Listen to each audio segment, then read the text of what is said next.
Welcome back to the channel. My name's Nathan and this is On the Rivet.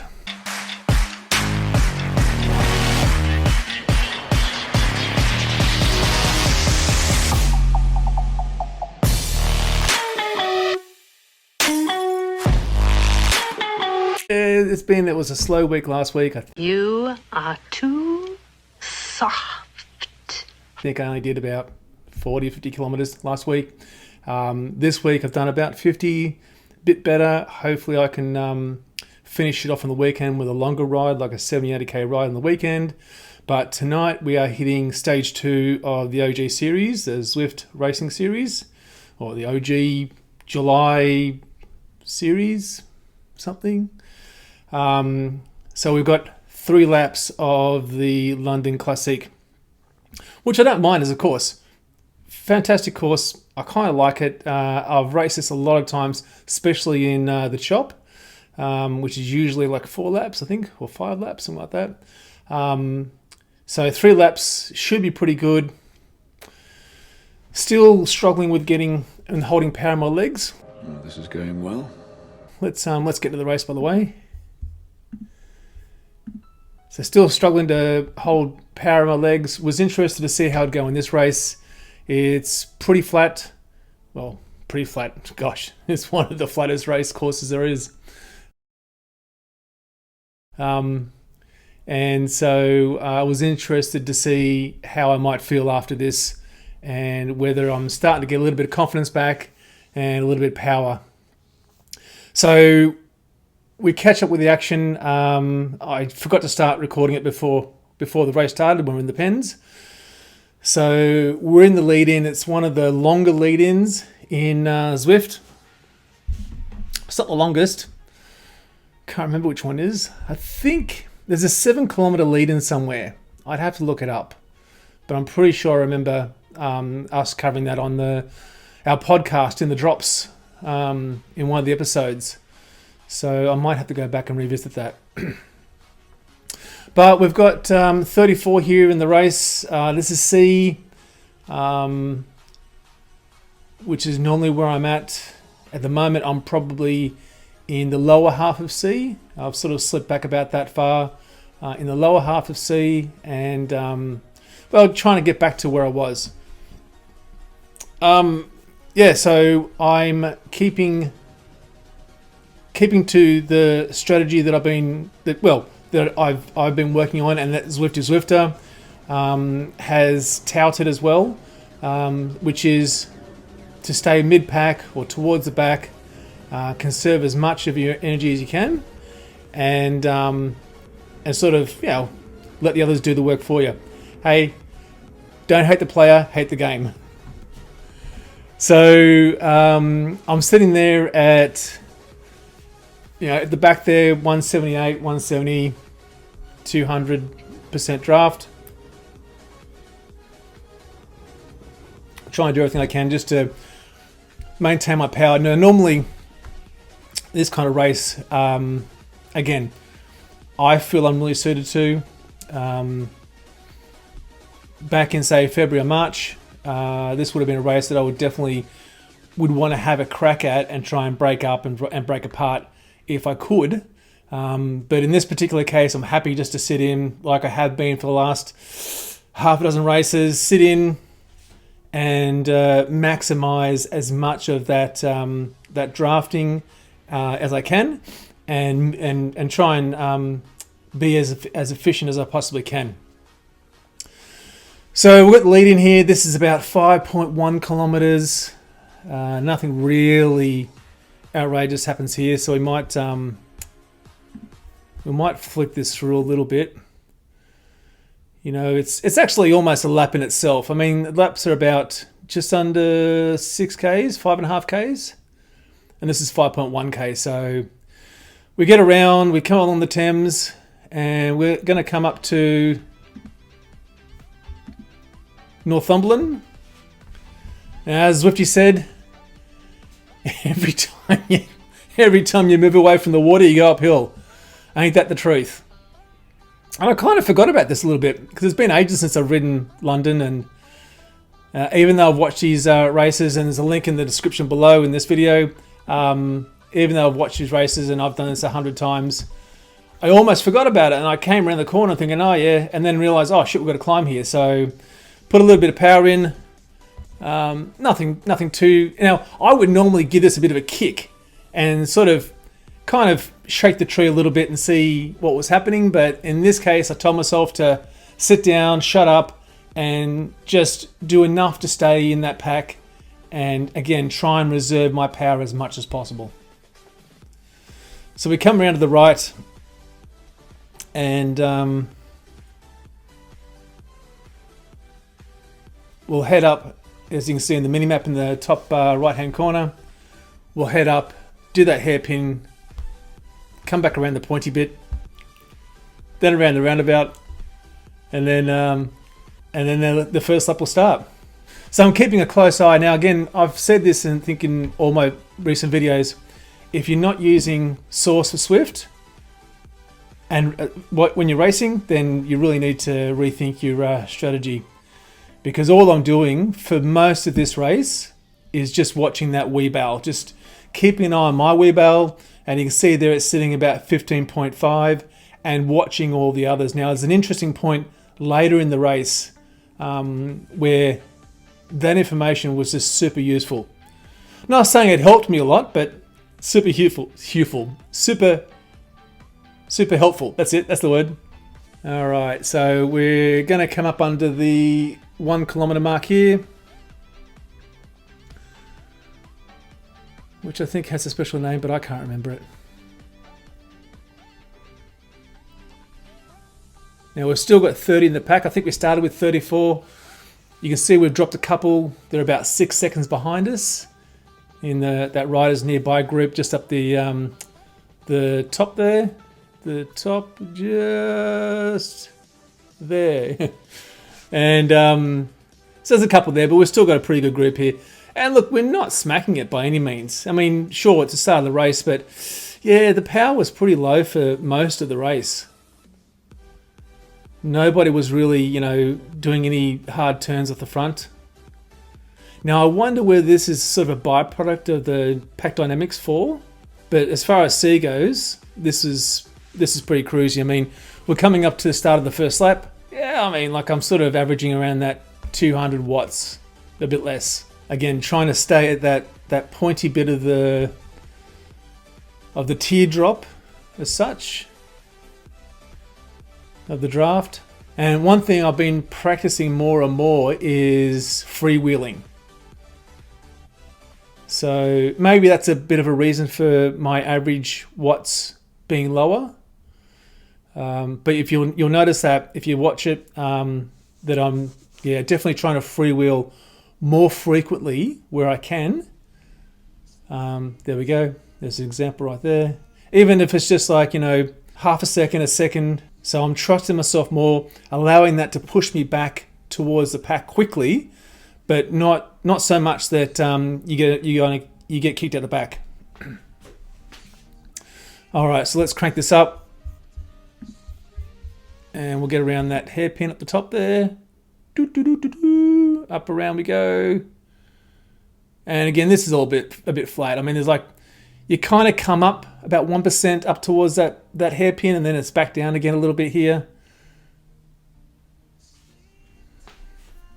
So again, my wheelbarrow's sitting at about 18.8. And look, there's a few guys sitting around that 19, 17. But there's also a few guys that are sort of sitting, 11, 8, 12, 9.6 there for Matt Bell. Oh, shout out to AJ Isaacs. Where's AJ? He was pretty excited that we're in the race there. That was pretty good. Here there is AJ Isaacs. Okay, so we've got a bit of a drag down. It's virtually flat. And again, just practicing my freewheeling. Trying to stay at the back there, but still keeping an eye on the front. Now, it was a bit interesting, a bit further up here. We'll just scoot up a little bit. This is like the first lap. And there's a couple of guys sort of just pushing off the front. In my mind, nothing to worry about. but was just keeping an eye on them. And I think it had the collective effect of getting everyone to push a bit harder. And so we can see there that, yeah, there we go. We can see that my watts per kilo and my average watts are bumping up there a little bit. So 4 watts. I was kind of feeling it a little bit, actually. I didn't mean to kind of feel that way so early in the race. I mean, Jesus, we've already done like, 7Ks, 8Ks. And so pushing a little bit there. What am I doing there? 450, 4.5 watts per kilo. Just want to make sure that if that group was going to break, that I could still reach them. And I can kind of see them coming around the corner. And again, I'm not overly stressed here. I'll tell you though, it wasn't that long ago that I would have probably put in a dig here to get back onto that front group, and it would have been entirely unnecessary. I would not have needed to do that because as you can see, we all come back together. I think it's about this time I actually look at what power-ups I've got too. Okay, so we're coming up to that hairpin again. So let's kick it forward around the hairpin. And then we've got about a K to go, less than a K to go to finish this first lap. And then we've got 2 Ks to go. So we've still got 27. We've dropped a couple, dropped 3, I think. Just in that little pinch. Those little bumps, the rollers. So back onto the red stuff. And now Zwifty did say what the name of this road is, and is it Constitution? Constitution Drive? Yes, is it Constitution Drive? Might be. I'm not too sure. I'm sure someone will correct me. All right. So again, if you've kept an eye on my avatar, I'm sort of just trying to. Now I'm really thinking about freewheeling as much as I can. And I'm kind of testing to see how much I can freewheel and still stay around that sweet spot towards the back. Because as Zwift is getting the drafting right, you should be able to freewheel more frequently now and still stay with the pack. Yeah, see, there we go. I might actually have to go through and count how many times I do this. Yeah, so in my mind, you should be able to freewheel and stay at the back a lot more than sort of was the case, I guess, especially on the flats. All right, so we're going to come up to, let's scoot part this. Scoot. Let's scooch. Let's scoot. Up towards the hairpin. Back around the hairpin. And then we're going to keep going. And I think we're going to flick it. We're going to flick it all the way. Flick too hard, damn it! Now in this second one,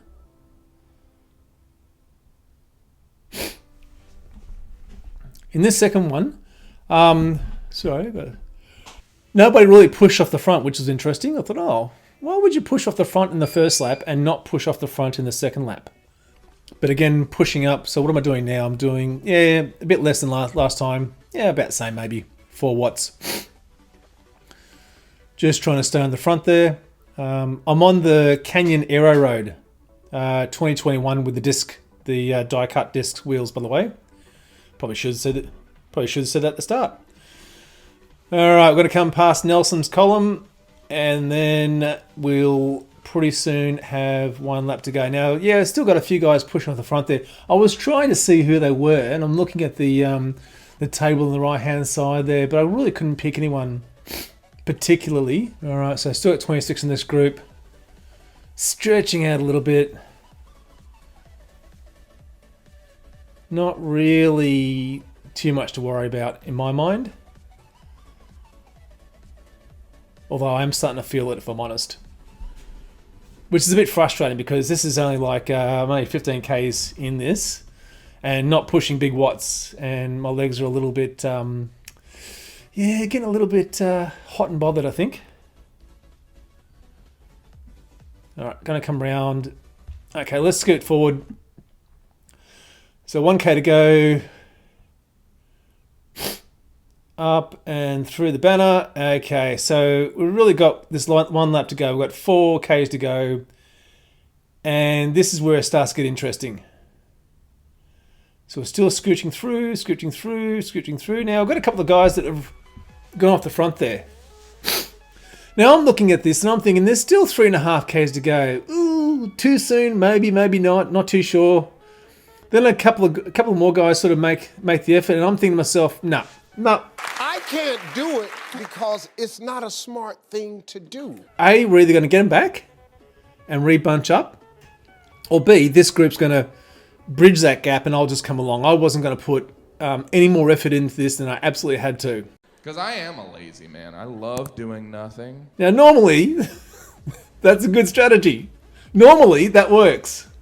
Normally, there isn't a problem. So that group's still at the front there, and like 3 seconds, man. They're not far at the front. 2 and 3 seconds, 4 seconds. We've got a little group just here, and then there's a bunch behind us. So sort of got 6 at the front, 17 in the group that I'm in. They've come around the corner. We've still got 2.5Ks to go.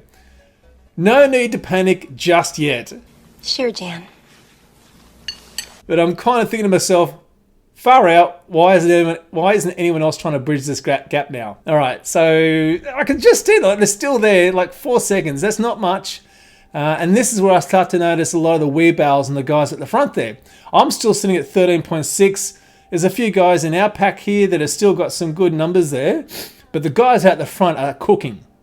Like 3.2, 2.7, 3.8. We hit this ridge here, and they're literally in reaching distance. Like, you can just see them. I'm thinking, yeah, we'll get them back. We're going to get them back, no problems. But then we don't. We don't get them back. They stay at the front there. Disappointed! So AJ's at the front. He's really digging deep now. Minus 6.5. And they're around the corner. And I'm starting to think, we're actually probably not going to get these guys back. Okay. Didn't really expect to have to deal with that today, but I'm thinking, maybe they're going to just cook. And the numbers aren't going up. Like, those numbers are staying in the red. They're still pushing hard. They're running out of juice. And then all of a sudden, it kind of flicks through my mind. I'm thinking, well, there's no point in me having a higher wheelbarrow and trying to reserve my energy if I'm 2 packs behind. So we've got a pack of 3 at the front, followed by 7 seconds, another pack of 5, and then 4 seconds to us. So we're 11 seconds at the front now. And I've kind of realised that I've resigned to the fact that, we're not going to catch them. What did you say? Which is really surprising. It was like the slowest, easiest breakaway, the most least stressful breakaway I've ever seen. They kind of just went, Can you say that again? and there they are at the front. So they're sort of bunched up, or they're bunching up, roughly speaking, into about a group of 8. There's 6 seconds at the front there. I've got an arrow. So whatever, I'm just going to sit in with this group. I'm not entirely upset with myself. I was happy that I sort of stayed with the front group like that and just practicing my racecraft and getting my head back into it. My legs honestly weren't too bad, a little bit jilly at the end, but Put my stuff in Jell-O again. not as bad as they were on Tuesday night after I did the first race of the Dirt Series, the Summertime Champions, which is 3 laps of Innsbruck Ring. So one of the guys go, where are we? We're still 500 meters out now. I'm still sitting in. Let's have a look. So 260, 3.5 watts. I'm not going yet. I'm not sure why I'm not going yet. And I look up and I can see the beacon just up ahead. And then I think I hit the arrow around here somewhere, and then I go. And again, not massive numbers, you know. If I'd gone a bit earlier, I probably could have picked up 2 more positions, I guess. There we go. So I think I finished like 12th in the raw results, and in Zwift Power, I think it was 10th. I'm not too sure. And yeah. But there it is. There's OG Stage 2. Thanks for watching. If you liked what you're watching and you got a little bit of enjoyment out of it and a little bit of entertainment, awesome. Drop us a like, drop us a comment there. If you haven't subscribed, hit that as well. really helps motivate me to try and keep doing these videos and to do more of them. And I'll try and catch you in the next race.